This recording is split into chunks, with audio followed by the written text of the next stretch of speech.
Mungkin kita semua pernah mengalami hal yang sama. Duduk di bangku sekolah, melihat pelajaran trigonometri, dan bertanya di dalam hati, sebenarnya untuk apa sih belajar trigonometri? Apa fungsinya? Apa kegunaannya?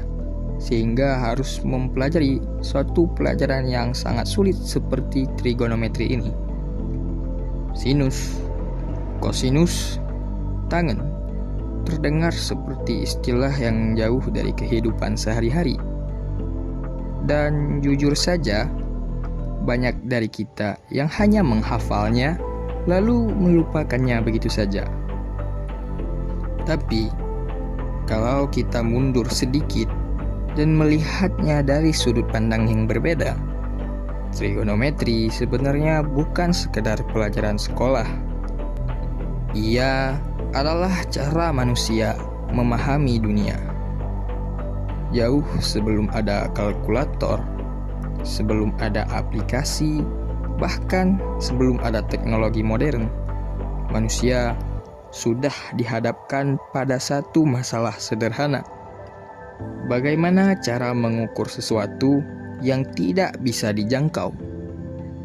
Bagaimana mengukur tinggi gunung? Bagaimana mengetahui jarak ke bintang? Dan bagaimana menentukan arah di tengah lautan tanpa penunjuk jalan? Disitulah trigonometri mulai lahir. Bukan sebagai teori, tapi sebagai kebutuhan. Orang-orang Babilonia mulai mengenal sudut.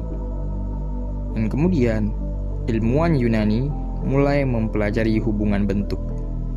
Dan dari sana konsep ini berkembang, berpindah dari satu peradaban ke peradaban lainnya, hingga akhirnya sampai ke kita pada hari ini. Tentunya dalam bentuk yang mungkin terlihat lebih rapi, tapi sering terasa jauh.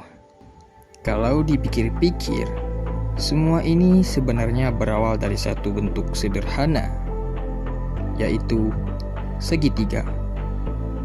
Bentuk yang kita anggap biasa saja, tapi menyimpan hubungan yang luar biasa.